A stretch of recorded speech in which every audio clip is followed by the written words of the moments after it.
Mesdames, Messieurs, vous savez faire l'option optimale pour être au cœur de l'actualité. Nous sommes ce jour, lundi 2 décembre de l'an 2024. Voici les titres à développer. Le troisième groupement interarmes de la garde nationale a un nouveau commandant. Il s'agit du chef de bataillon Benjamin Aranzo-Galilée. Il vient remplacer à ce poste le lieutenant-colonel Tigri Pascal, appelé à d'autres fonctions. Les précisions sont assurées. Pendant ce temps, depuis le 1er décembre 2024, vous l'aurez sans doute constaté, notre pays a franchi une nouvelle étape dans le développement des services de communication électronique. Ceci à travers le champ de numérotation qui passe désormais à 10 chiffres. Quel est l'avis des populations, des citoyens malanvulars sur la question? Quelle est la difficulté rencontrée par ces derniers depuis quelques jours? Élément de réponse à suivre dans ce journal. Et puis nous parlerons dans ce journal de cette situation. Éviter les travaux de construction de la route inter-État et emprunter donc la voie pavée du collège d'enseignement général 1 de Malanville. C'est le moyen utilisé par plusieurs conducteurs de véhicules et motos de la commune. Cette alternative coïncide très souvent avec la sortie à la récréation des élèves, ce qui rend de l'embouteillage sur les pavés et qui peut poser assez de danger d'accidents de circulation. Nous avons fait un tour pour faire le constat. Le point, c'est dans ce journal. Et puis hors de nos frontières, dans l'est de la République démocratique de Congo, l'insécurité est en baisse sur la nationale numéro 1 qui traverse la plaine de Ruzizi.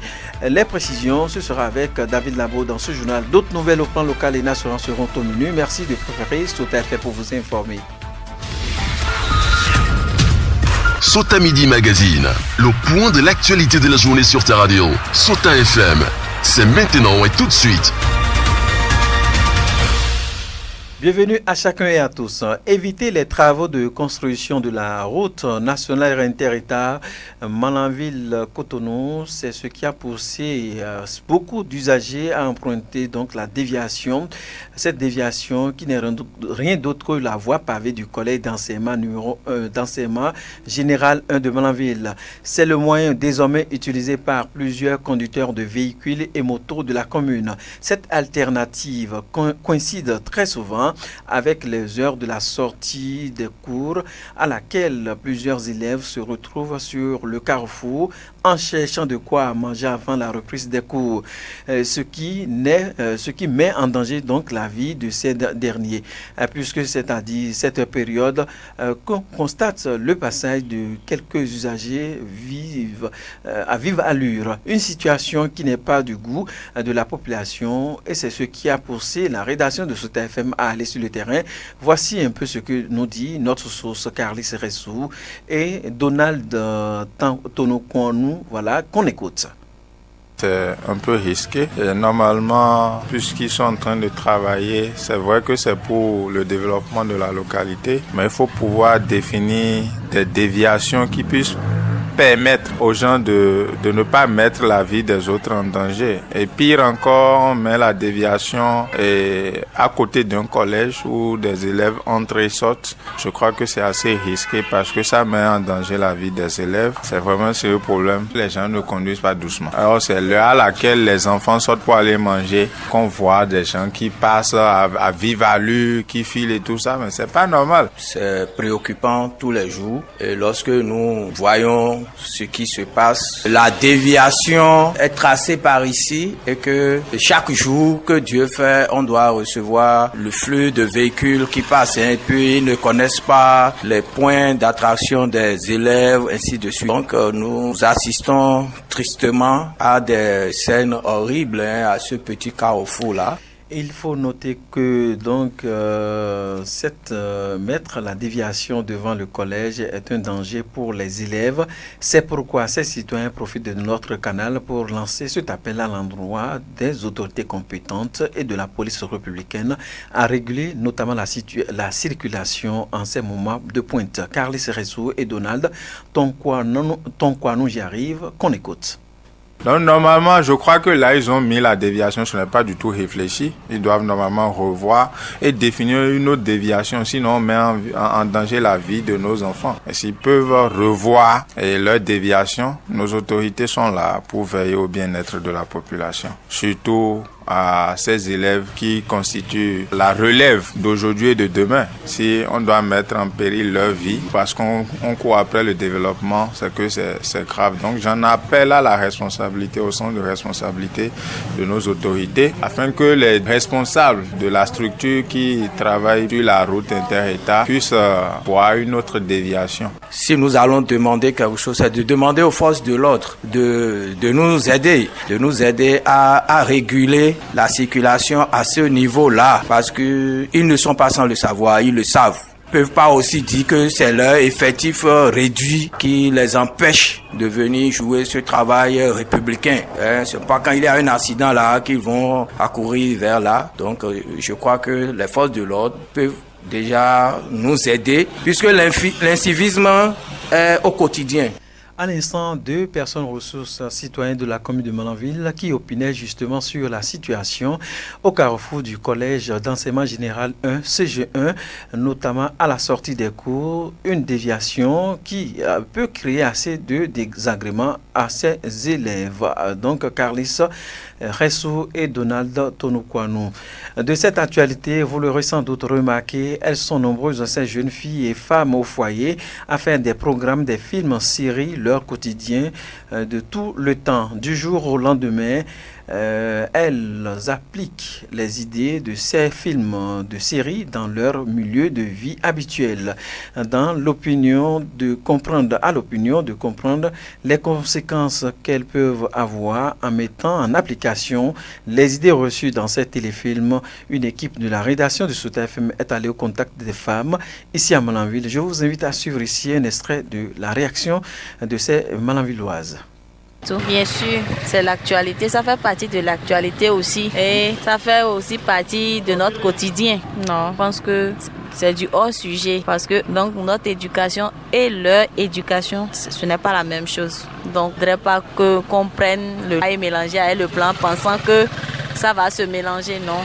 Il y a d'autres choses qui peuvent se mélanger, mais pas les éducations. Bon, il y a des choses qu'on peut faire, il y a des choses qu'on ne fait pas. Il faut être consciente que ce que tu regardes, il y a des leçons et il y a aussi des conséquences pour ça. Que ça ne nous honore pas, nous tous. Bon, le constat qu'on a constaté ici, c'est que les jeunes filles d'aujourd'hui, surtout les filles, on prend en côté des filles aujourd'hui, quand ils regardent les films, donc eux-mêmes ils vont se dire, ils vont pratiquer ça, soit réel chez eux aussi. Alors que quand ils pratiquent ça, ça a trop de conséquences sur eux. Par exemple, ils vont dire que maintenant, comme j'ai vu cette série, maintenant ça m'a intéressé, moi mais je vais faire pareil, voir ce que ça va donner. Alors que ça va donner le contraire, alors que d'autres, eux, ils ont fait ça juste pour gagner quelque chose. Ce n'est pas quelque chose de réel. Pour éviter donc le pire et les impacts négatifs sur sa personne de l'application des idées reçues de ces téléfilms et séries, voici le message qu'adressent les citoyens rencontrés à la Jante féminine. Suivez pour plus de détails Ousmane Guidado et Ramziatou Banyero. Ils sont tous des citoyens rencontrés par une équipe de nos reporters. Bon, conseil que je vais les donner, parce qu'il y a d'autres séries aussi qui donnent des conseils, pas toutes séries aussi qui font des trucs. Tellement qu'il ne faut pas dire qu'ils vont pratiquer les séries là, dans les foyers ou bien dans les milieux que j'ai dit là. Regarder la télé n'est pas synonyme de faire ce que tu vois derrière l'écran. Quand on regarde la télé, c'est pour se distraire au fait, pour ne pas être emprisonné dans son cerveau. Il faut aussi distraire, faire nourrir le cerveau. C'est pourquoi on regarde aussi la télévision. Mais regarder ce que les autres font et pratiquer ça, je ne pense pas que ça soit une bonne chose. Mesdames, Messieurs, venons-en à cette actualité. Le monde entier commémore ce lundi 2 décembre 2024 la journée internationale pour l'abolition de l'esclavage. Une journée célébrée tous les 2 décembre de chaque année depuis 1949 et adoptée par l'Assemblée générale des Nations unies de la Convention pour la répression de l'abolition de la traite des êtres humains et de l'exploitation de la prostitution. Selon les derniers estimations estimations donc, de l'Organisation internationale du travail, en abrégé OIT. Le travail forcé et les mariages forcés ont considérablement augmenté au cours des 5 dernières années. Les estimations mondiales portaient donc à 50 millions le nombre de personnes victimes d'une forme d'esclavage moderne en 2021, soit 10 millions de plus qu'en 2016. Les femmes et les enfants restent vulnérables de manière disproportionnelle. Il faut préciser que cette journée est célébrée à travers le monde. Autre volet de l'actualité, on reste toujours dans cette même constance. Depuis quelques jours, vous l'aurez sans doute remarqué, le téléphone mobile augmente ses numéros de communication au Bénin. À la question de savoir comment la population malanvilloise apprécie l'initiative, une équipe de la rédaction de Sota FM est allée au contact de certaines personnes à la base. Et selon quelques citoyens rencontrés, les appréciations sont diverses. Je vous invite à suivre ici un extrait de leurs propos. Ce changement de numéro de 8 chiffres à 10 chiffres là, bon, ça agit. Surtout nos parents qui n'ont pas été à l'école, qui n'ont pas étudié, souvent c'est eux qui ont un peu la souffrance sur ça. Parce que souvent même les 8 chiffres là, souvent il y a des parents qui cherchent des jeunes, cherchent-moi tel numéro avant de le composer pour l'appeler. Ils ne maîtrisent pas des portables comme ça. Mais comme c'est revenu à 10 chiffres, voilà que la personne, bon, sur le répertoire, il a plus de 100 numéros. Le temps qu'il va prendre, mais les 00 là, ça va prendre du temps. Et souvent même, il y a une dame, elle s'est plainte avant-hier, elle est venue me voir. Elle appelle, bon, il a dit le service, il appelle, mais elle ne comprend pas ce que c'est là, je l'ai expliqué, Lucas. Elle a dit, si c'est ça, il y a un problème. Voilà qu'elle a quitté le village. Vous voyez un peu. Bon, si elle n'est pas à côté de quelqu'un d'autre, donc, vous voyez que... Le problème qu'il y a, comme ça commence 01 là, si tu veux appeler, là, tu dois écrire le numéro là que tu dois appeler quelque part sur le papier ou bien sur un autre portable et tu vas commencer par 01. Là, ça va devenir facilement d'appeler tous les numéros que tu veux. J'ai essayé ça hier même, ça a marché. Hier dimanche, j'ai essayé ça pour appeler mes parents, ça a marché. Par rapport à cette évolution, nous allons dire que c'est une bonne chose parce que la technologie a évolué au Bénin. Mais il y a beaucoup de gens qui sont analphabètes et qui ne savent pas utiliser ces numéros de 10 chiffres parce que quiconque aujourd'hui tu appelles ça commence par 01, la personne se pose la question c'est quel genre de numéro d'abord. Donc par rapport à ça, ça va d'abord perturber la population. Saisissant notre canal, ces citoyens malanvillois rencontrés n'ont pas manqué cependant de laisser un message à l'endroit de la population et aux responsables des réseaux GSM du pays. Extrait de leurs propos. Pour la population, bon, ils vont se patienter. Déjà, comme le réseau a déjà changé, c'est la population maintenant, bon, ils vont prendre un peu le temps de voir ceux qui maîtrisent un peu. Au moins, dans chaque maison, il ne va pas manquer un élément, un élève ou bien celui qui maîtrise pour un peu mieux les expliquer ça. Le réseau a déjà pris ça à disposition, donc il n'y a rien à changer dedans. Mais pour ceux de réseau là aussi, ce que moi j'ai à dire, il n'est qu'à tout faire pour essayer de au moins mettre certaines applications pour que ça facilite plus. Parce qu'il y a certaines, vraiment, ils ne vont pas comprendre. Quand on sort tout ce qu'on va dire, ça serait difficile pour eux de comprendre. Je vais donner par exemple à la population de dire que s'ils ont trouvé le temps un peu, parce que c'est difficile, mais si tu trouves le temps un peu, tu dois écrire ça, tous les numéros qui est nécessaire dans ton portable que tu dois appeler urgemment en même temps. Tu dois écrire le numéro là sur un papier. Là, ça va être facilement d'appeler tout le monde. On ne peut rien faire, juste accepter ce que la technologie nous donne comme évolution. Mais à l'endroit des responsables des réseaux sociaux, c'est sécuriser leur réseau de communication. Parce qu'aujourd'hui, avec tout ce qui se passe, voir la cybercriminalité et tout cela, on n'a pas confiance à 100%. Donc, c'est sécuriser leur plateforme de communication.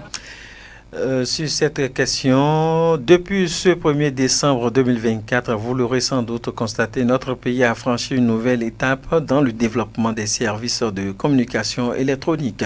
Ceci à travers le champ de numérotation qui passe désormais de 8 à 10 chiffres. Cette évolution s'inscrit dans la vision du chef de l'État Patrice Talon et fait suite à la décision du gouvernement de la République. Sur ce, la ministre du numérique et de la digitalisation rassure le peuple béninois et les appelle tout de même à la conversion de leur répertoire. Suivez les explications de Aurélie Adam Soulé-Zoumarou, ministre du numérique et de la digitalisation. Je voudrais vous rassurer que toutes les parties prenantes sont mobilisées pour une transition réussie. Pour ce faire, les dispositions sont déjà prises par l'ARCEP Bénin et les opérateurs pour l'accompagnement des abonnés à travers l'information et la sensibilisation, la mise à disposition d'applications gratuites de conversion automatique des répertoires téléphoniques des abonnés. Par ailleurs, afin de permettre à tous les abonnés de s'adapter au changement d'habitude qu'induira l'entrée en vigueur du nouveau plan de numérotation à 10 chiffres, les dispositions sont également prises aux fins de la coexistence des numéros à 8 et 10 chiffres pendant une période transitoire d'1 mois. Cependant, je nous exhorte tous à mettre à jour nos répertoires dès maintenant. Désormais, pour tous nos usages de numéros, il nous faudra faire précéder le numéro habituel du préfixe 01, quel que soit l'opérateur. La migration au plan de numérotation à 10 chiffres est une évolution importante qui requiert l'implication de nous tous. Je vous informe que les services compétents de l'État sont instruits aux fins de l'accompagnement nécessaire pour toutes les facilités dans le cadre du processus de basculement. C'est pour cela que je nous invite à nous y engager avec confiance. À l'instant, Adam Aurélie Zoumaro, ministre du numérique et de la digitalisation du Bénin, c'est justement avec elle que nous marquons une courte pause. Sota Info Midi, le point de l'actualité sur ta radio. Direction la présidence, le 3e groupement interarmes de la garde nationale a un nouveau commandant. Il s'agit du chef de bataillon Benjamin Aranzo-Gelele. Il vient remplacer à ce poste le lieutenant-colonel Tigri Pascal appelé à d'autres fonctions.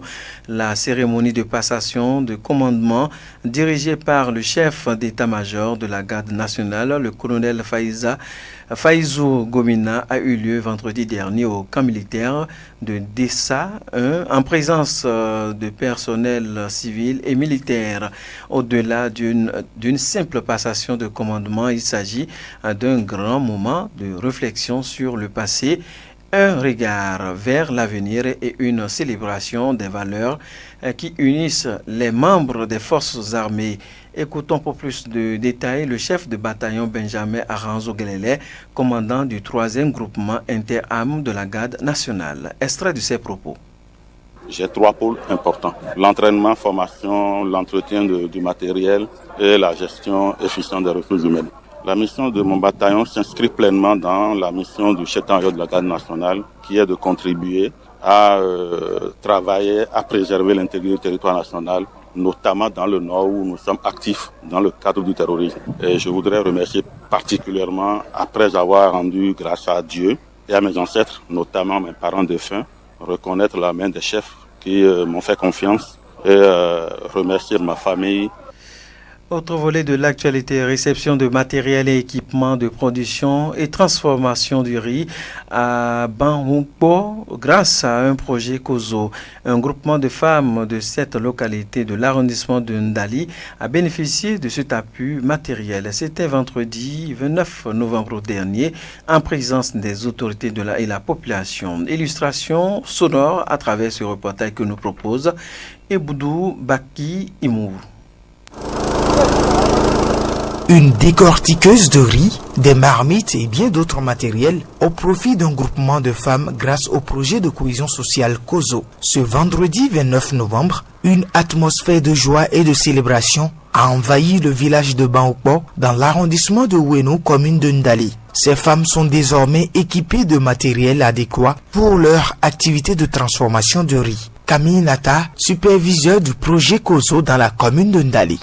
Le matériel est composé de marmites, de kits d'étuvage, de malles d'archivage et gonflus. Avant l'arrivée de ce matériel, le groupement de femmes là faisait la transformation du riz dans des conditions difficiles.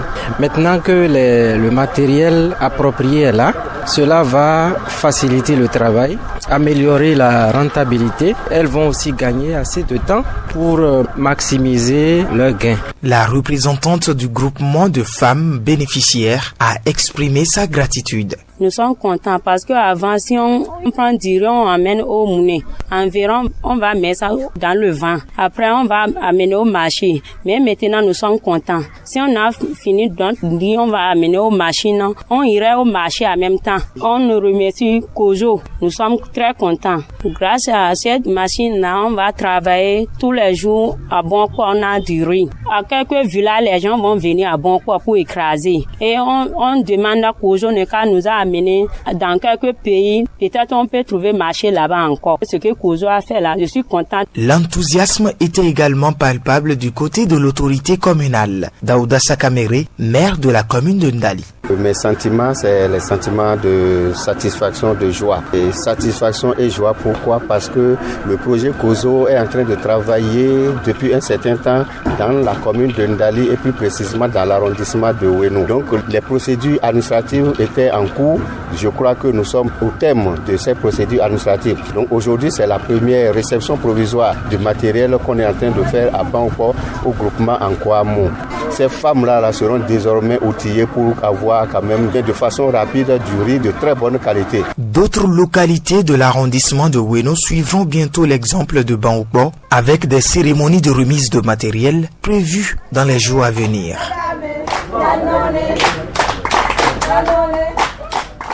Et bien voilà, de ce reportage de projet Kozo, cette fois-ci nous installons David Labo, c'est pour les nouvelles hors de nos frontières. David Labo, bonsoir. Bruno Gakli, bonsoir et bonsoir à tous. Ah oui, avec vous, nous parlons de l'actualité hors de nos frontières. Tout de suite, nous sommes au Soudan.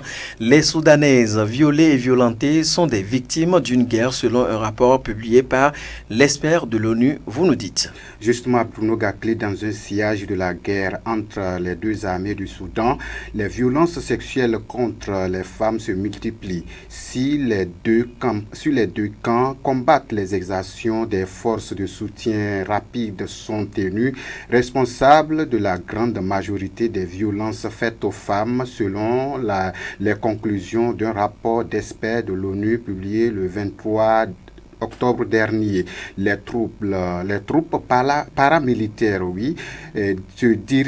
dirigées par le général Hamdi, sont issues des milices djanjaouides qui ont participé au génocide du Darfour au début des années 2000, au cours duquel le viol a été utilisé comme une arme de guerre. 20 ans plus tard, elles reproduisent à travers le Soudan leur campagne d'humiliation. Bruno Gakli. Pendant ce temps, dans l'est de la République démocratique du Congo, l'insécurité est en baisse sur la route numéro 5 qui traverse la plaine de Ruzizi. Nous sommes en République démocratique du Congo. David Labo. Effectivement, Bruno Gakli, c'est une bonne nouvelle pour les habitants de la province du Sud Kivu dans l'est de la République démocratique du Congo. Depuis plusieurs mois, ils constatent une baisse de l'insécurité le long de la route qui traverse la plaine de Ruzizi. Cette vallée située entre la chaîne de montagnes de Mitumba et la rivière de Ruzizi fait office de frontière naturelle entre la RDC, le Burundi et le Rwanda. Cette zone de l'est de la République démocratique du Congo est depuis plus de 2 décennies un carrefour de conflits et de violences. Pour tenter une nouvelle fois dit mettre fin le 15 août 2022 dernier, une opération conjointe entre l'armée congolaise et les soldats burundais ont été lancées. L'objectif officiel, était de leur présence était de combattre de nombreux groupes armés étrangers dont les Burundais Red Tabara, réfugiés dans la région. Ils sont plus renforcés par leur position au long de la principale route de la plaine de Ruzizi. Bruno Gakli. Merci à vous, David Labo, pour la livraison de l'actualité hors de nos frontières. C'est avec vous que nous refermons cette session de l'information. Mesdames, Messieurs, merci de l'avoir suivi. Collaboration technique Aboubakar Dokou à l'édition Zulkifil Lona, en direct depuis les studios A et par la magie des ondes à la maison. Bruno Gakli, c'est mon nom. Merci de nous avoir suivis. Suivez juste après nous la chronique du jour qui porte la griffe de Alassane Sani Bior. Bonne réception chez vous. C'était Sota Midi Magazine, le rendez-vous informatif de la mi-journée sur Sota FM, la radio de l'espoir. Merci pour votre fidélité. Suivez la chronique en français facile sur Sota FM. La chronique en français facile sur Sota FM. Alassane Sani Bior.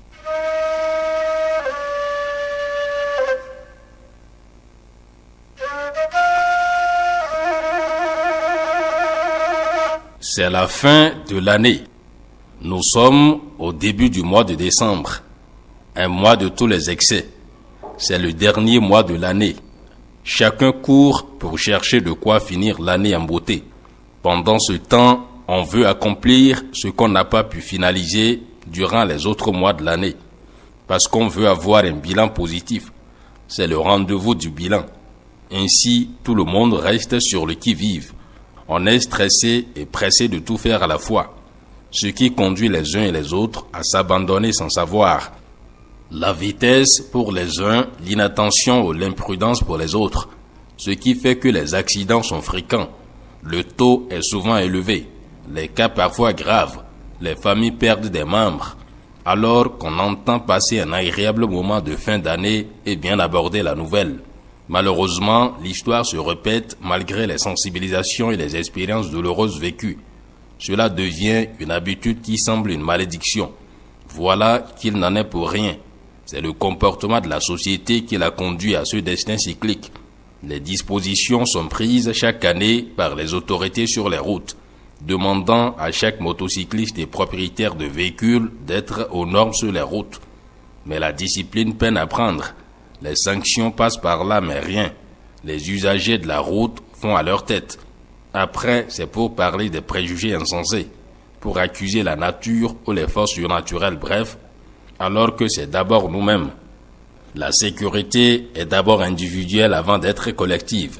C'est pourquoi, à chaque veille de fin d'année, les forces de l'ordre montent sur les routes pour rappeler chacun à l'ordre. Malheureusement, on ne comprend pas parfois et on s'en prend à l'initiative, alors qu'il s'agit de notre bien et du bien de tous. Mais l'État ne peut pas mettre un policier derrière chaque citoyen, et la police républicaine ne peut pas être partout à la fois. C'est pourquoi on parle de sécurité individuelle. Prenez soin de vous-même d'abord. Ainsi, on pourra réduire le taux des accidents sur nos routes. C'est là que les parents doivent jouer un rôle majeur, vu que les plus jeunes s'adonnent à cette aventure sans lendemain. Même les enfants de 10 ans enfouchent les motos comme de vrais motards. L'éducation de la maison semble bégayer à cet effet. C'est un défi majeur auquel les parents doivent faire face sans résigner. C'est une obligation civique et morale. L'État aussi doit sévir à travers la police républicaine. La vitesse en pleine agglomération est sanctionnée. Pourquoi ne veut-on pas appliquer cette mesure chez les motocyclistes? On voit le travail se faire déjà au niveau des véhicules, grâce au contrôle par les radars. Pourquoi laisse-t-on de côté les motocyclistes qui constituent un danger permanent? Il faut attaquer cet aspect aussi pour voir le résultat que cela donnera. Si on sait qu'on sera obligé d'en arriver là, pourquoi ne pas commencer en même temps? Citoyens de la République, c'est tout pour aujourd'hui. On se reprend très prochainement.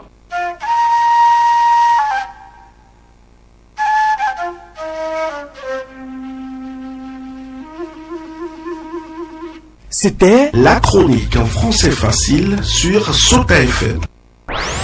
Dans la Liborie, la différence a un